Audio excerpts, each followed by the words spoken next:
बच्चों कैसे हो आप सब। उम्मीद है सब बढ़िया होगा। और एलिमेंट्री ज्योमेट्री का यह मेरा दूसरा वीडियो है। पहला वीडियो में हमने आप लोगों को बताया था कि पॉइंट क्या है, लाइन सेगमेंट क्या है, लाइन क्या है। आज इस वीडियो में हम लोग जानेंगे त्रिभुज और उसके क्या प्रकार हैं। तो बच्चों एक चीज़ आप लोग हमेशा ध्यान रखना कि गणित को टेंशन में लेकर के नहीं पढ़ना है। एकदम बिल्कुल सिंपल, हंसते हंसते खेलते खेलते पढ़ाई करनी है। अगर टेंशन में लेकर के गणित पढ़ोगे, गणित बहुत भारी है, तो भारी जहाँ समझ लिया वो नहीं पढ़ सकोगे। और ऐसे समझ लो दुनिया में कोई भी काम भारी नहीं है। और ये सब तो बहुत आसान है, जैसे तुम दूसरे विषय पढ़ते हो बस वही है ये सब भी, और भी उससे बेहतर है। थोड़ा सा रुचि लेने की आवश्यकता है। अगर रुचि गणित में लेने लगोगे तो तुम खुद ब खुद समझ जाओगे कि ये गणित जो है कितना आसान है और कितना मज़ेदार सब्जेक्ट। तो आज हम लोग चलते हैं त्रिभुज के बारे में, जानते हैं त्रिभुज क्या है, त्रिभुज के प्रकार क्या है, कौन कौन से त्रिभुज होते हैं। तो सबसे पहले हम लोग देखते हैं कि त्रिभुज कहते किसे। What is triangle?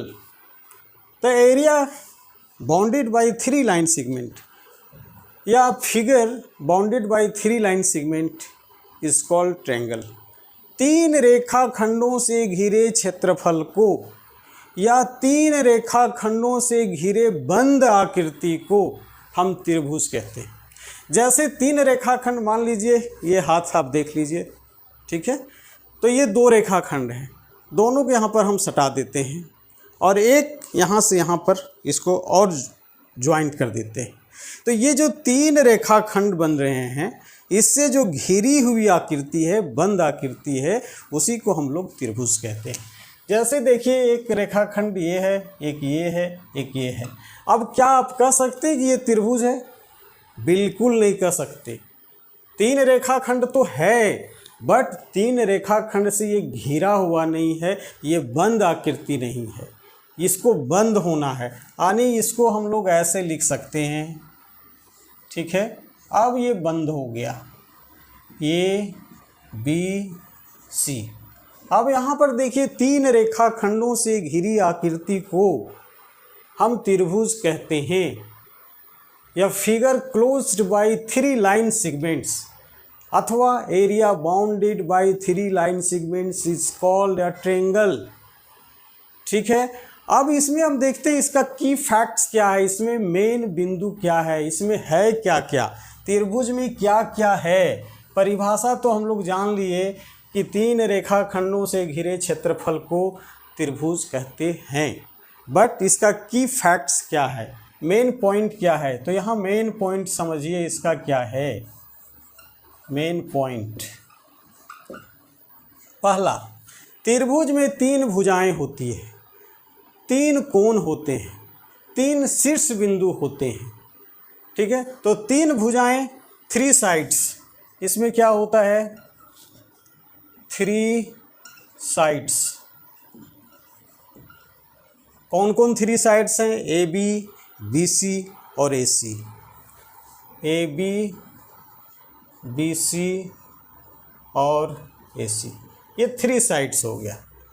दूसरा की फैक्ट्स क्या है, इसमें 3 एंगल होते हैं, 3 एंगल्स। कौन कौन सा? Angle A, angle B, angle C. तो यहाँ पर लिख दीजिए आप 3 एंगल्स,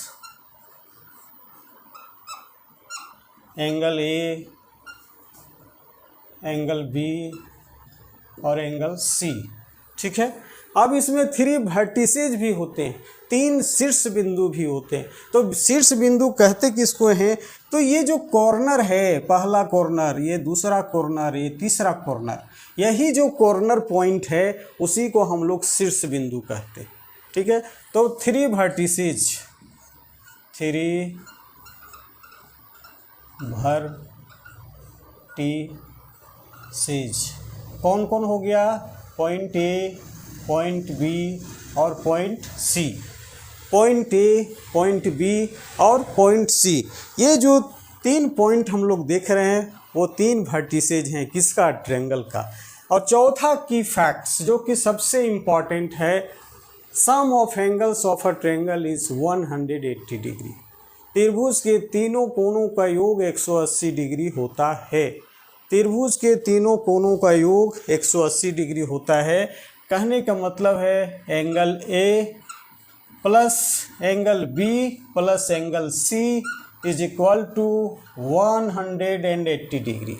ठीक है, ये की फैक्ट्स आप लोगों को याद रखना है। ये आप लोगों को जब भी आप लोग त्रिभुज की परिभाषा जानेंगे, इसे भी आप लोगों को जानना है। अब हम लोग आगे इससे बढ़ें और देखेंगे कि त्रिभुज के प्रकार कौन कौन से त्रिभुज के प्रकार होते हैं। क्लासिफिकेशन ऑफ ट्रायंगल या टाइप्स ऑफ ट्रायंगल।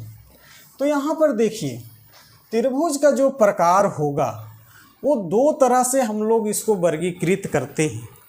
पहला on the basis of sides, दूसरा on the basis of angles, यानी भुजाओं के आधार पर, और दूसरा कोणों के आधार पर। अभी हम लोग देखेंगे भुजाओं के आधार पर। ठीक है, किस आधार पर देखेंगे? भुजाओं के आधार पर। तो आप जानते हो कि त्रिभुज में 3 भुजाएं होती हैं। तो भुजाएं क्या क्या हो सकती है? या तो तीनों भुजाएं बराबर होगी, या कोई 2 भुजा बराबर होगी, या तीनों में से तीनों भुजाएं अलग अलग हो सकती है। तो यहाँ 3 तरह का हो गया। अगर भुजाओं के आधार पर त्रिभुज को हम वर्गीकृत करते हैं, बांटते हैं, तो उसमें हम 3 तरह का त्रिभुज पाते हैं। पहला हो गया या तो तीनों भुजाएं बराबर हो, जिसको कहते हैं इक्विलेटरल ट्रायंगल, समबाहु त्रिभुज। इसमें तीनों भुजाएं बराबर होती है। ठीक है, तीनों भुजाएं बराबर। अगर ये 6 सेंटीमीटर है तो ये भी 6 सेंटीमीटर होगा और ये भी 6 सेंटीमीटर होगा। तो पहला हो गया समबाहु त्रिभुज, जिसको कहते हैं इक्विलेटरल ट्रायंगल। इक्वी का मतलब ही इक्वल होता है। ठीक है, नेक्स्ट है आइसोसेलेस ट्रायंगल। आइसोसेलेस ट्रायंगल का मतलब हो गया वैसा त्रिभुज जिसके 2 साइड्स बराबर हैं, 2 भुजाएं बराबर है। अगर किसी त्रिभुज में 2 भुजाएं बराबर है तो वैसी स्थिति में वैसा त्रिभुज समद्विबाहु त्रिभुज कहलाएगा। एग्जाम्पल आप लोग देख सकते हो समद्विबाहु त्रिभुज का।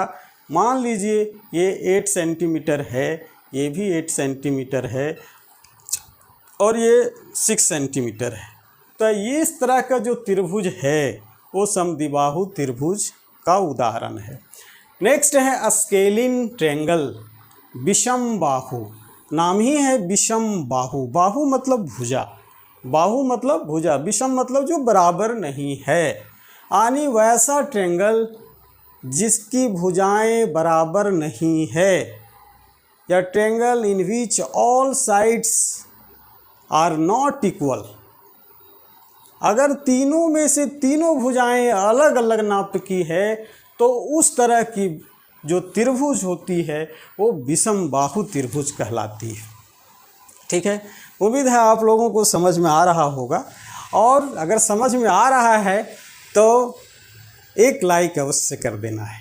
ठीक है, नेक्स्ट अब हम लोग चलते हैं on the basis of angles, कोणों के आधार पर।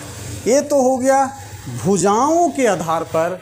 अब हम लोग देखते हैं कि कोणों के आधार पे कौन कौन सा त्रिभुज होता है। तो on the basis of angles, on the basis of angles हम लोग चलें, देखें कि कौन कौन सा होता है। On the basis of angles, on the basis of angles में पहला acute angle triangle. Acute angle triangle यहाँ पर लिखते हैं हम लोग एक्यूट एंगल ट्रायंगल। इसको कहते हैं न्यून कोण त्रिभुज, न्यून कोण त्रिभुज। दूसरा है राइट एंगल ट्रायंगल, दूसरा है right angle triangle, right angle triangle. Hindi में इसको कहते हैं समकोण त्रिभुज। तीसरा है obtuse angle triangle, obtuse angle triangle, obtuse angle triangle, ठीक है। और इसको हिंदी में कहते हैं अधिक कोण त्रिभुज, अधिक कोण त्रिभुज, ठीक है। तो there are 3 types on the basis of angles. कोणों के आधार पे भी त्रिभुज के 3 प्रकार होते हैं। एक्यूट एंगल ट्रायंगल, सबसे पहले हम लोग जानेंगे एक्यूट एंगल ट्रायंगल है क्या। तो वैसा ट्रायंगल, वैसा त्रिभुज जिसके तीनों कोण का माप 90 डिग्री से छोटा हो। तीनों कोणों का ध्यान रखना है। ऐसा कोई त्रिभुज आप ले लीजिए जिसका माप 90 डिग्री से, जिसके कोणों का माप, मान लीजिए कि ये है 80 डिग्री, ये हो गया 60 डिग्री, और ये हो जाएगा 80 और 60 अगर जोड़ेंगे तो 140 डिग्री। अब ये बच जाएगा 40 डिग्री। क्यों? इसलिए कि त्रिभुज के तीनों कोणों का योग हमेशा 180 डिग्री होता है। इसे याद रख लेना, इसे गांठ बांध लेना है, ठीक है। तो ये जो त्रिभुज है, कैसा त्रिभुज है? न्यून कोण त्रिभुज है, एक्यूट एंगल ट्रायंगल है। ऐसा इसलिए है इसके तीनों कोणों का माप 90 डिग्री से छोटा है। नेक्स्ट आइए हम लोग देखते हैं समकोण, समकोण त्रिभुज, राइट एंगल ट्रायंगल। अब राइट एंगल कहते किसको हैं? तो राइट एंगल कहते हैं वैसे कोण को जो 90 डिग्री के बराबर हो। Angle exactly equal to 90 degree is called right angle. अब क्या है राइट एंगल ट्रायंगल किसे कहते हैं? तो यहाँ पर हम लोग जानेंगे राइट एंगल ट्रायंगल। तो वैसा ट्रायंगल, वैसा त्रिभुज जिसका एक कोण की माप 90 डिग्री के बराबर हो। तो एक कोण की माप जैसे आप बनाइए, ठीक है। अगर ये 90 डिग्री है तो ये जो त्रिभुज है वो राइट एंगल ट्रायंगल है, समकोण त्रिभुज है। और समकोण त्रिभुज के बारे में एक फैक्ट्स और जान लेना है कि समकोण त्रिभुज में जहाँ समकोण बनता है, इसके सामने की ये जो भुजा है वो कर्ण कहलाती है, हाइपोटेन्यूस कहलाती है। ये क्या कहलाती है? कर्ण, हाइपोटेन्यूस, हाइपोटेन्यूस,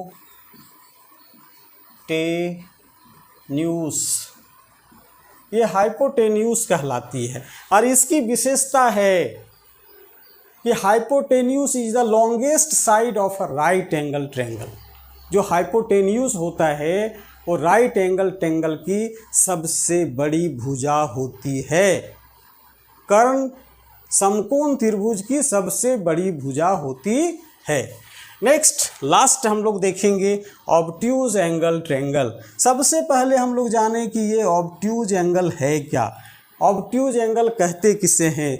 तो वैसा एंगल, वैसा कोण जिसका मान 90 डिग्री से बड़ा हो लेकिन 180 डिग्री से छोटा हो, तो वैसे एंगल को हम लोग ऑब्ट्यूज एंगल कहते हैं, ठीक है। वैसे एंगल को हम लोग ऑब्ट्यूज एंगल कहते हैं।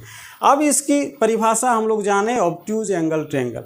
तो वैसा ट्रायंगल जिसका एक कोण 90 डिग्री से बड़ा हो, यहाँ तो 90 डिग्री के बराबर था, लेकिन इस केस में एक कोण त्रिभुज का 90 डिग्री से बड़ा होना चाहिए। और अगर किसी त्रिभुज का एक कोण 90 डिग्री से बड़ा हो तो वैसी स्थिति में वो त्रिभुज ऑब्ट्यूज एंगल ट्रायंगल कहलाएगा। तो हम लोग कैसे बनाएंगे? इस एंगल को और बड़ा कर दें ऐसे करके। मान लीजिए कि 120 डिग्री है, ठीक है, ये DEF। तो ये जो त्रिभुज बन रहा है ये त्रिभुज ऑब्ट्यूज एंगल ट्रायंगल का एग्जाम्पल है, ठीक है। उम्मीद है आप लोगों को क्लासिफिकेशन ऑफ ट्रायंगल समझ में आया होगा। और इसी तरह का और कंसेप्ट के साथ हम और एलिमेंट्री ज्योमेट्री का वीडियो आप लोगों के लिए, आपकी सरलता के लिए, आपकी जानकारी के लिए हम बनाएंगे। आप लोग देखना नहीं भूलेंगे। और अगर अच्छा लगता है तो एक लाइक ज़रूर करना। Thank you for watching the video.